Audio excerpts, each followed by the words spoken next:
Hello students, default routing lecture में आपका स्वागत है। अगले प्रीवियस लेक्चर में देखा हमने स्टैटिक राउटिंग। अभी ये भी static default routing same like static routing जैसा ही है, बट थोड़ा सा डिफरेंट है। डिफ़ॉल्ट राउटिंग मीन्स क्या होता है कि वो इंडिकेट करेगा सो आईपी रूट में एस स्टार करके वो डिफ़ॉल्ट इंडिकेट करता है। ज़्यादातर डिफ़ॉल्ट राउटिंग इंटरनेट के अंदर यूज़ होता है। वहाँ पे ओनली एग्जिट इंटरफेस जहाँ वन हो उसको स्टॉप नेटवर्क बोलते हैं। मानो कि जितने भी नेटवर्क आगे कनेक्टेड है हमारे साथ, एक ही नेटवर्क कनेक्टेड है, एक ही राउटर, तो जितने भी पैकेट हो गए हमें पता नहीं आगे कौन कौन सा नेटवर्क है, तो कम्युनिकेशन करवाना है, पैकेट को ट्रैवल करवाना है, तो हम डिफ़ॉल्ट रूट अप्लाई कर देंगे वहाँ पे राउटर में, तो सभी पैकेट को कम्युनिकेशन कर पाएंगे। तो इंटरनेट में ज़्यादातर अननोन नेटवर्क होता है, तो वहाँ पे डिफ़ॉल्ट राउटिंग कर सकते हैं, तो जितने भी रूट कनेक्टेड है आगे वो ऑटोमेटिकली रूट को फाइंड आउट कर देगा। तो डिफ़ॉल्ट राउटिंग करने के लिए कोई डेस्टिनेशन नेटवर्क, जैसे स्टैटिक में देखा था कि ये नेटवर्क ऐड कराएंगे, ये नेटवर्क ऐड कराएंगे, तो उसके साथ कम्युनिकेशन होगा। लेकिन कोई डेस्टिनेशन नेटवर्क पता ही नहीं है मुझे, जैसे कि इंटरनेट के साथ मेरा राउटर कनेक्टेड है बॉर्डर पे, तो एंड पॉइंट पे डिफ़ॉल्ट राउटिंग कर सकते हैं। उसका कमांड क्या रहेगा डिफ़ॉल्ट राउटिंग का? IP रूट 0000, डेस्टिनेशन नेटवर्क में same default route, and subnet mask भी 0.0.0.0। ये आएगा राउटर का एंड पॉइंट, जो हमने प्रीवियस लेक्चर में देखा था नेटवर्क पोप एड्रेस। तो प्रैक्टिकल देखते हैं राउटिंग, डिफ़ॉल्ट राउटिंग कैसे कॉन्फ़िगर करते हैं। ये आप सिनेरियो देख रहे हो जो आगे प्रीवियस लेक्चर में भी देखा था। यहाँ पे लैब पर्पज़ के लिए हम लोगों ने 3 राउटर लिया हुआ है। जैसे कि मानो कि R1 राउटर R2 के साथ कनेक्टेड है, उसका एग्जिट इंटरफेस एक ही है। ये कौन सा नेटवर्क हुआ? Stub network.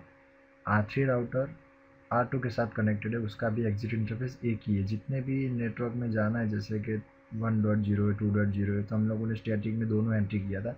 यहाँ पे हम लोग एक डिफ़ॉल्ट रूट डाल देंगे तो दोनों के साथ कम्युनिकेशन करना शुरू कर देगा ये। तो एक ही इंटरफेस। मानो कि real time example, real time world में क्या होता है, ये राउटर है, जैसे कि यहाँ पे ये मानो कि इंटरनेट वैन राउटर है, और ये R1 एंड R3 कंपनी है। तो दोनों यहाँ पे पता नहीं है उसको वैन के साथ कनेक्टेड है, ये एग्जिट इंटरफेस उसको पता है कि मेरा IP एड्रेस का जो नेक्स्ट होप है ये 20.2 है। तो जितने भी रूट बीच में आते हैं कनेक्ट करने के लिए यहाँ पे, तो वो क्या करेगा 0.0.0 करके उसका एग्जिट इंटरफेस डाल देगा, तो वो ऑटोमेटिकली वैन के थ्रू कनेक्शन हो जाएगा। उसको पता नहीं करना है कि मुझे आगे के कौन से रूट है, क्या है सब। तो डिफ़ॉल्ट राउटर, मानो कि कोई ISP है, ISP के साथ कनेक्ट होता है हमारा राउटर, तो डिफ़ॉल्ट रूट डाल देंगे तो जितने भी रूट रहेंगे वो पास आउट होने स्टार्ट हो जाएंगे। तो डिफ़ॉल्ट राउटिंग का यही कंसेप्ट है। तो हम यहाँ पे कॉन्फ़िगर ऐसे करेंगे, तो R1 router default routing configure करेंगे, R3 डिफ़ॉल्ट, R2 में तो स्टैटिक करना पड़ेगा क्योंकि वो स्टब नेटवर्क में 2 एग्जिट इंटरफेस है इसीलिए। तो R1 राउटर में जाते हैं, यहाँ पे IP एड्रेस दिया हुआ है, शो IP इंटरफेस ब्रीफ करके देख लेते हैं। 1.100 वही सेम प्रीवियस लेक्चर में था स्टैटिक राउटिंग में। यहाँ पे हमें कॉन्फ़िगर टर्मिनल में जाना है, same command IP root.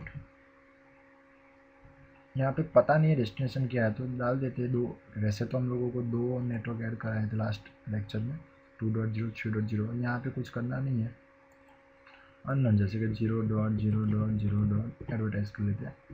Subnet mask भी आएगा 0.0, खाली एग्जिट इंटरफेस एंड पॉइंट बताना है कि कौन सा है कनेक्टेड गेटवे 20.2 वाला। ये राउटर का गेटवे कौन सा है? 20.2 वाले। यहाँ से जितने भी पैकेट होंगे यहाँ से ही बाहर निकलेंगे, चाहे वैन हो चाहे कोई कंपनी हो। बस खत्म। अभी दूसरे राउटर में जाते हैं, पहले R3 में कर देते default routing. Show IP route करके पहले देखते हैं कोई राउटिंग नहीं किया हुआ है यहाँ पे। 1 और 2 दो नेटवर्क कैसे कनेक्ट करना है, तो यहाँ पे क्वांटिटी में जाके IP रूट डिफ़ॉल्ट डाल देता हूँ 0.0.0.0। एग्जिट इंटरफेस उसका कौन सा है? ये वाला 40.1 वाला, 40.0.0.1। देखिए एग्जिट इंटरफेस है।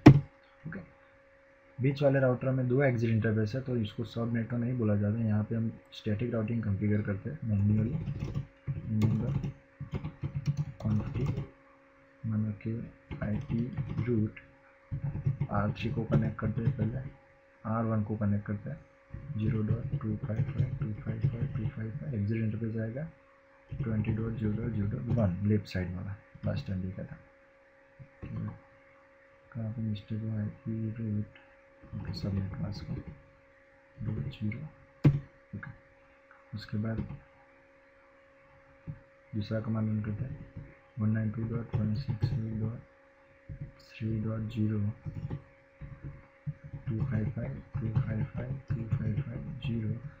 40 डॉट का आएगा, दो एग्जिट इंटरफेस है यहाँ पे 40.2 ओके। तो यहाँ से ये स्टैटिक रूट है। अभी R1 में जाके राउटिंग टेबल देखते हैं। यहाँ पे हमने कोई नेटवर्क ऐड नहीं किया, खाली default network show IP root करते हैं तो बताएगा स्टार कि जितने भी आगे नेटवर्क होंगे एग्जिट इंटरफेस के साथ सभी के साथ पिंग आना चाहिए। तो डिफ़ॉल्ट नेटवर्क यहाँ पे तो स्टैटिक ही बताएगा क्योंकि हम लोगों ने स्टैटिक डाला हुआ है शो आईपी रूट। यहाँ पे दो स्टैटिक लास्ट लेक्चर में देखा है। और यहाँ पे आएगा डिफ़ॉल्ट शो आईपी रूट। यहाँ पे बताएगा कि 40.1 से जितने भी आगे के नेटवर्क है वो मेरे से साथ कनेक्टेड हो। अभी वापस पिंग करते हैं कि पिंग आता है कि नहीं। 1.10 से पिंग करते हैं 3.10 में, क्योंकि हम लोगों ने मेंशन नहीं किया कि ये वाला नेटवर्क मुझे ऐड करना है। तो यहाँ से पिंग आता है कि नहीं चेक कर लेते डिफ़ॉल्ट करने के बाद 192.168.1.3. ये वाले कंप्यूटर में पिंग करते हैं 3.10 में। यहाँ से यहाँ पे पिंग कर रहे हैं 3.10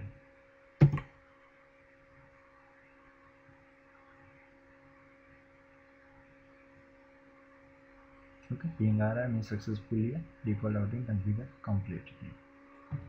रिसेट करते हैं 192.168.1.3.10। तो यहाँ पे बता रहा है कि पहला पैकेट जा रहा है 1.100 गेटवे में 20.2 40.2 3.10, क्योंकि हम लोगों ने बताया नहीं 3.10 क्या है। Default route automatically find out कर लेता है। तो डिफ़ॉल्ट राउटिंग कब करते हैं, जब यहाँ पे जैसे ISP कनेक्टेड है, अगर कोई अननोन पता नहीं नेटवर्क डेस्टिनेशन क्या है तो सभी रूट को अलाउ करना है कर सकते हैं। तो डिफ़ॉल्ट राउटिंग का लेक्चर में ये देखा हम लोगों ने। नेक्स्ट देखते हैं dynamic routing lecture. Thank you.